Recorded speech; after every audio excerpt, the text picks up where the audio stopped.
Cuando Colón llegó por primera vez a Cuba, pensó que era el lugar más hermoso que había visto nunca. Con el tiempo, la gente se dio cuenta de que sería un buen lugar para ir de vacaciones por su condición de paraíso tropical. En la década de 1920, Cuba ganaba mucho dinero con su industria azucarera.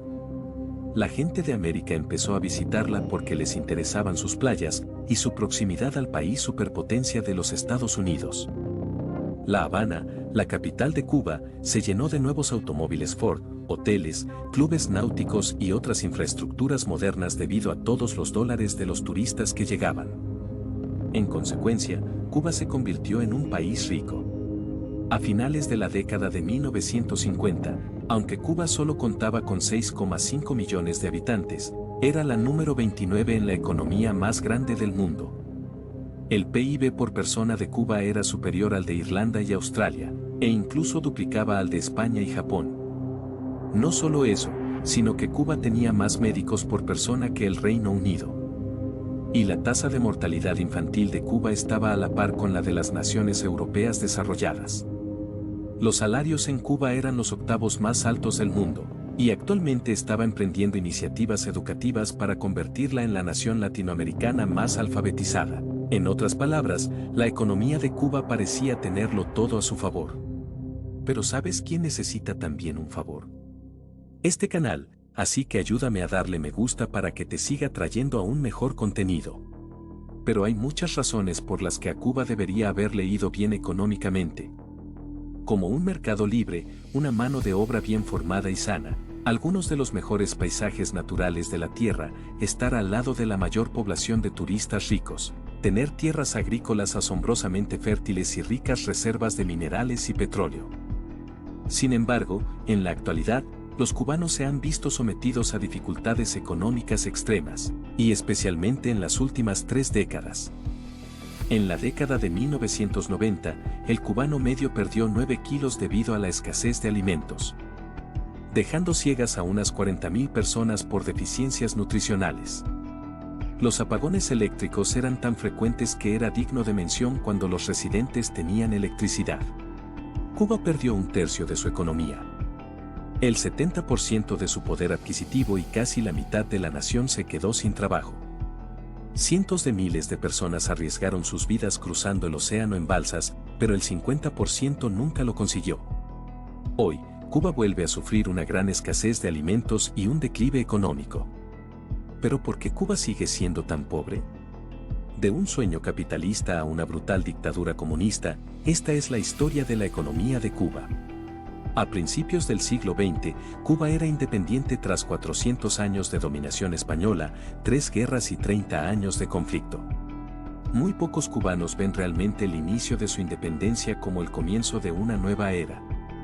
A pesar de que las fuerzas rebeldes tenían prácticamente asegurada la victoria, en una de las últimas incursiones militares, se cree que Estados Unidos llevó a cabo una operación militar de falsa bandera, según ellos, para ayudar a los cubanos. Pero se cree que todo esto fue para justificar la entrada en guerra con España, con el fin de arrebatarle las posesiones coloniales que le quedaban. Aunque el objetivo explícito de la guerra era luchar por la soberanía cubana, Cuba entraría en una nueva era de colonialismo corporativo dominado por los intereses de Estados Unidos. Estos intereses incluían campos azucareros que ya eran los más productivos y rentables del mundo. Incluso antes de las guerras de independencia, Estados Unidos ya poseía una enorme parte de la industria azucarera cubana, que ahora se veía en peligro ante la perspectiva de una Cuba independiente.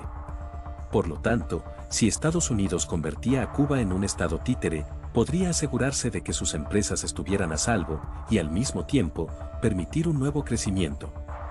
Sin embargo, no sería hasta el final de la Primera Guerra Mundial cuando el destino económico de Cuba cambiaría para siempre.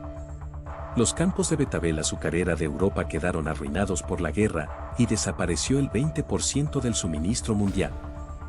Cuando se levantaron los controles de precios al final de la guerra, el precio del azúcar experimentó la subida más espectacular de su historia. A 7.3 centavos por libra, el precio ya era mucho más alto de lo que nadie podía esperar, pero al final de la zafra se había disparado a 22.5 centavos. La cosecha de 1919 inundaría la economía cubana con $1.000 millones. La cantidad de dinero generada por la producción de azúcar en Cuba era superior a los beneficios de los últimos 14 años juntos. Los pequeños productores de azúcar podían ahora comprar ropa más fina e ir de compras a La Habana. Pensando que estos precios serían la nueva normalidad, tanto cubanos como estadounidenses se apresuraron a pedir préstamos para ampliar enormemente su capacidad de producción. Sin embargo, tan rápido como subieron los precios, volvieron a bajar a finales de año. Muchos agricultores se encontraron con deudas impagables y como resultado, 20 bancos cubanos quebraron. Los bancos estadounidenses no solo sobrevivieron, sino que aprovecharon esta oportunidad para comprar ingenios azucareros en quiebra y aún más tierras de cultivo. Después, los cubanos solo poseerían alrededor del 20% de la producción azucarera de su nación. Estados Unidos se convirtió en la superpotencia económica mundial tras la Primera Guerra Mundial. Esto significaba que había más gente de clase media con dinero para gastar en vacaciones. Cuba se convirtió en un lugar de vacaciones popular para los estadounidenses porque estaba cerca, y el alcohol era legal allí. De 1914 a 1937, el número de turistas estadounidenses que visitaron Cuba se multiplicó casi 6 veces. El gobierno cubano invirtió mucho dinero en la construcción de lujosos hoteles, enormes hipódromos, casinos, restaurantes, centros turísticos y modernas infraestructuras. Esto hizo que la capital, La Habana, fuera muy rica y bulliciosa. Cada año, más y más turistas estadounidenses llegaban a Cuba y gastaban allí su dinero. Sin embargo, la economía cubana escondía un lado oscuro. A medida que los casinos empezaban a aparecer casi de la nada, también lo hacían los barrios marginales alrededor de los puertos marítimos, donde se traían muebles de lujo. Los ricos se hacían más ricos, pero los pobres luchaban por sobrevivir. Los cultivadores independientes de azúcar perdieron sus granjas cuando los bancos estadounidenses las embargaron. Muchas mujeres recurrieron a la prostitución para ganar suficiente dinero para alimentar a sus hijos. El gobierno de Cuba se volvió corrupto y despótico. Empezaron a comprar votos y a reprimir violentamente a los grupos de la oposición. Se parecía más a la mafia que celebraba reuniones en sus casinos, que a un gobierno que representara los intereses de su pueblo. Cuando el mundo entró en la Gran Depresión, la economía de Cuba, que dependía del azúcar y de los turistas, sentiría los terribles efectos más que la mayoría de las naciones. En 1958, Cuba llevaba 6 años bajo la sangrienta dictadura militar de Fulgencio Batista. A estas alturas, Cuba no era ni pobre ni rica. Las campañas educativas la convirtieron en la nación más alfabetizada de América Latina, y disfrutaban de tempranas libertades sociales y laborales. La economía no iba bien desde la Gran Depresión, y las cosas no hacían más que empeorar. La gente quería un cambio. Querían liberarse del control corporativo y militar. Querían un gobierno que trabajara para todos, no solo para unos pocos. Pero no querían una revolución comunista. Fidel Castro llegó a Cuba y empezó a luchar contra el gobierno. La gente le apoyó porque pensaban que podría ayudar a mejorar las cosas. Pero ocultaba sus verdaderos objetivos. No tuvo el apoyo del Partido Comunista Cubano hasta casi el final. El grupo que le ayudó a tomar el control estaba formado en su mayoría por personas que no querían el comunismo. El pueblo cubano no solo estaba ciego a sus inclinaciones comunistas, sino que incluso el mayor experto de la CIA en América Latina declaró: Castro no solo no es comunista, sino que es un firme luchador anticomunista. Sin embargo, una vez en el poder, sus objetivos se hicieron más evidentes. En solo 9 meses, Castro promulgó reformas radicales en 1.500 nuevas leyes, decretos y edictos. Aumentó los salarios, bajó los alquileres, redujo las tarifas eléctricas y telefónicas, y promulgó las tan ansiadas reformas agrarias. Se redujo el tamaño máximo de las parcelas y se concedieron pequeñas parcelas a los trabajadores de la tierra. Las tierras más grandes fueron confiscadas por el gobierno y convertidas en granjas estatales. Esto significaba que las enormes inversiones de Estados Unidos pasaban a ser controladas y propiedad del gobierno cubano. Estados Unidos se enfadó cuando la Unión Soviética firmó una asociación comercial con Cuba. Los soviéticos acordaron comprar el 20% del azúcar de Cuba durante los 5 años siguientes. Pagarían en efectivo, maquinaria y ayuda de técnicos soviéticos. Pero lo más importante es que comprarían a Cuba 6 millones de barriles de petróleo. Sin embargo, ese petróleo tenía que ser procesado en una de las 3 refinerías de propiedad estadounidense que había en la isla. Shell y Texaco se negaron a refinar el petróleo soviético bajo la presión de Washington. Así que Castro confiscó y nacionalizó las refinerías, lo que provocó que Estados Unidos respondiera con dureza, recortando la cuota de azúcar, un acuerdo para comprar un porcentaje del azúcar de Cuba a una tarifa previamente acordada. La cuota de azúcar era la principal forma que tenía Cuba de ganar dinero en el siglo XX. Cuando Estados Unidos cortó esa fuente de ingresos, Fidel Castro se enfadó y se apoderó de todos los activos de Estados Unidos en la isla, incluidas las operaciones petrolíferas, las compañías telefónicas y eléctricas, los bancos, los ferrocarriles, los hoteles, los casinos, las destilerías y todas las empresas azucareras restantes.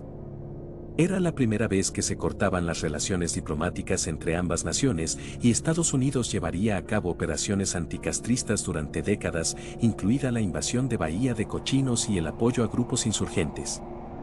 El embargo sobre los productos cubanos perjudicó mucho a la economía de Cuba, ya que le cerró casi por completo el comercio con el mundo occidental.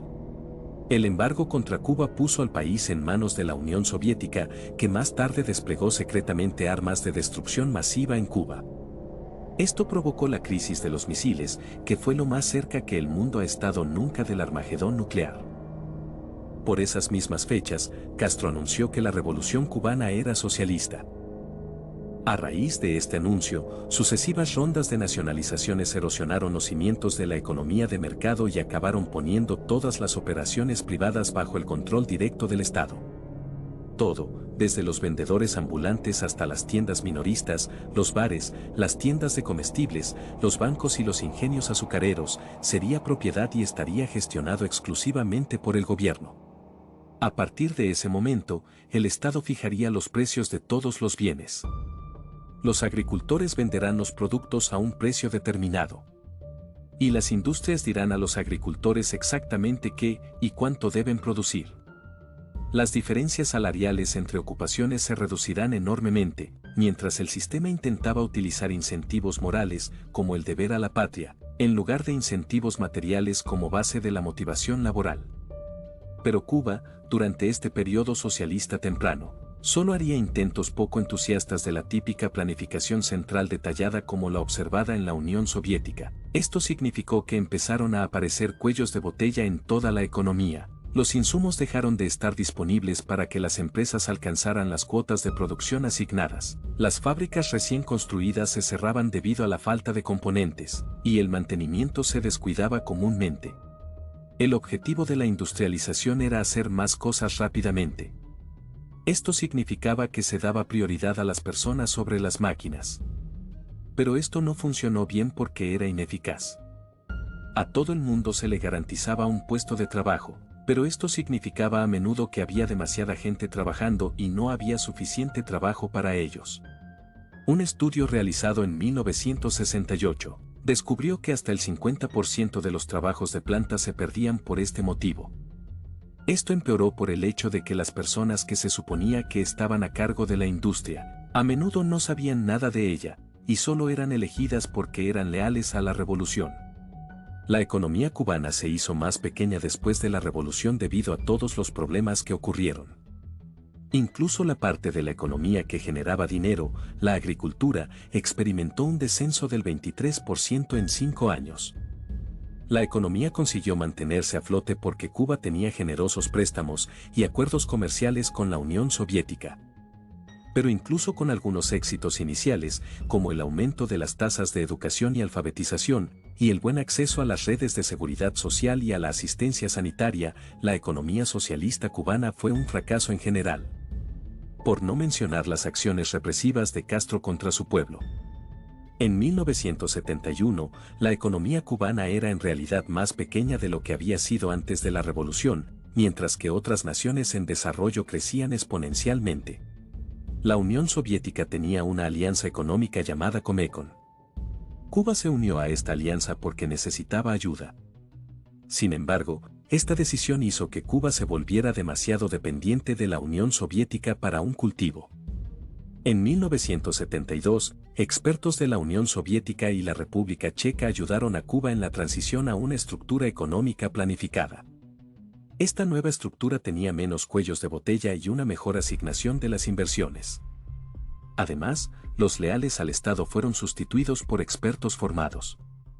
Estos expertos introdujeron incentivos materiales como escalas salariales y primas para aumentar la productividad de los trabajadores. La industria azucarera se mecanizó y los soviéticos empezaron a ofrecer acuerdos comerciales más generosos para el petróleo, la maquinaria y los bienes de consumo. Además, la población activa aumentó considerablemente debido a la llegada de la generación baby boomers, y también un espectacular impulso de la participación femenina en la población. Estos esfuerzos colectivos y los acontecimientos externos dieron lugar a una impresionante racha de crecimiento económico. Cuba había entrado en su edad de oro comunista, la escasez había disminuido y había más oportunidades. El acceso a la sanidad y a la educación seguía siendo prestigioso, de buena calidad y gratuito, debido al persistente énfasis y a la asignación de recursos hacia ellas. Sin embargo, los cimientos del sistema empezaron a mostrar grietas en la década de 1980. Su excesiva dependencia del comercio de azúcar por importaciones baratas se debilitó considerablemente por la caída de los precios mundiales. El crecimiento industrial en Cuba alcanzó su punto álgido cuando el gobierno se quedó sin nuevas personas y recursos para la expansión industrial.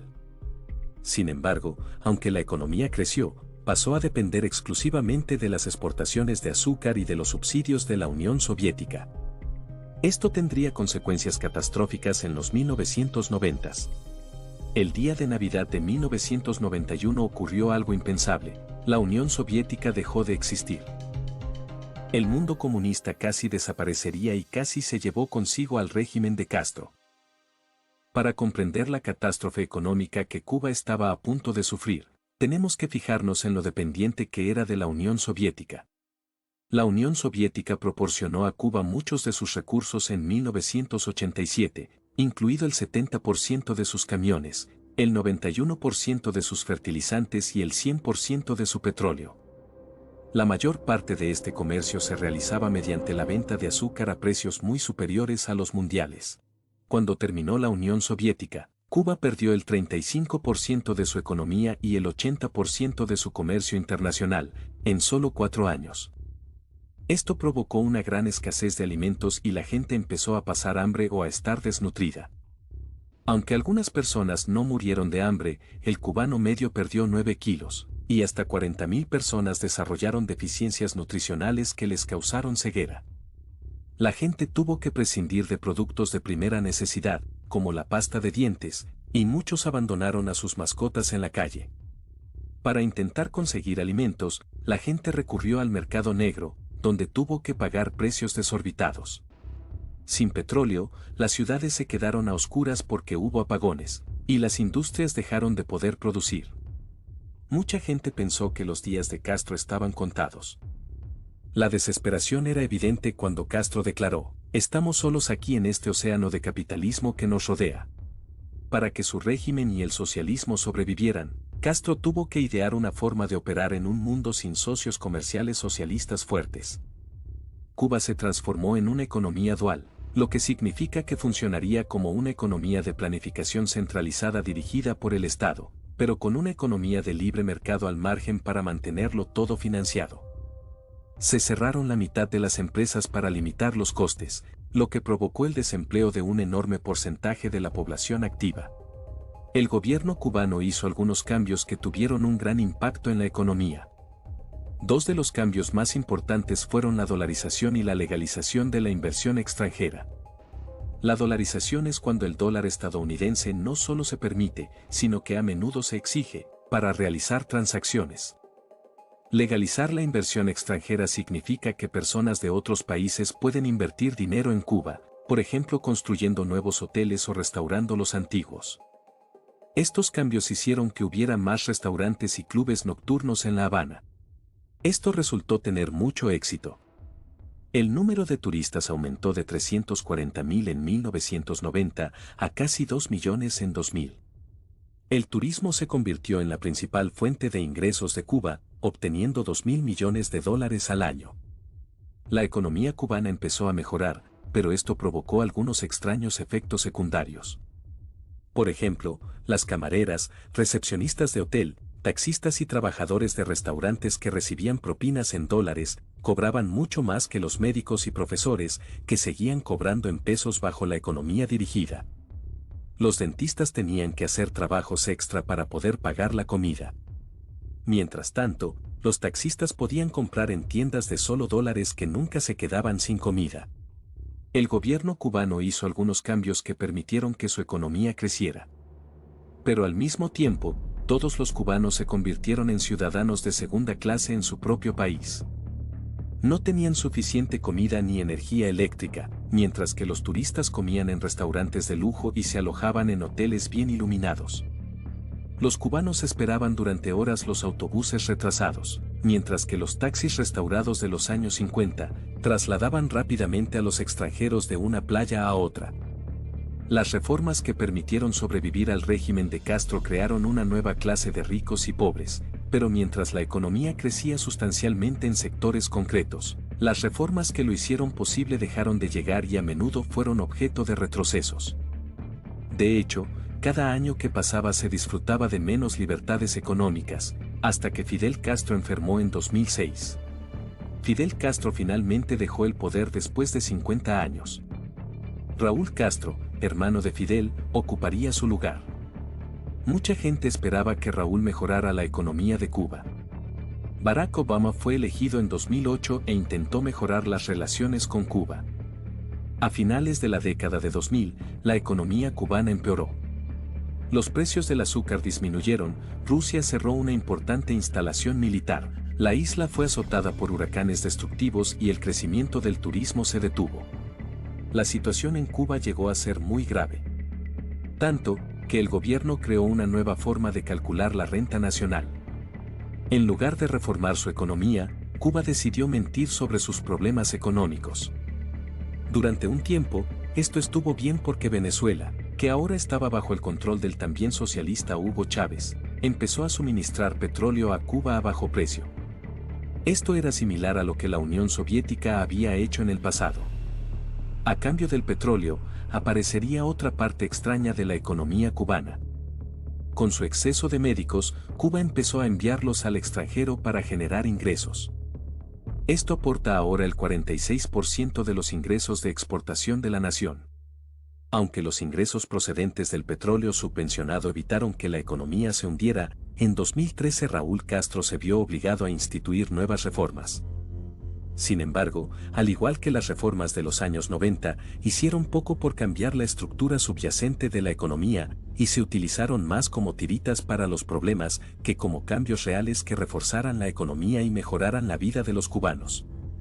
Desgraciadamente, esta seguirá siendo la norma, ya que los que están al mando nunca emprenderán la reforma estructural necesaria, pues ello significaría el fin de su poder y sus privilegios personales.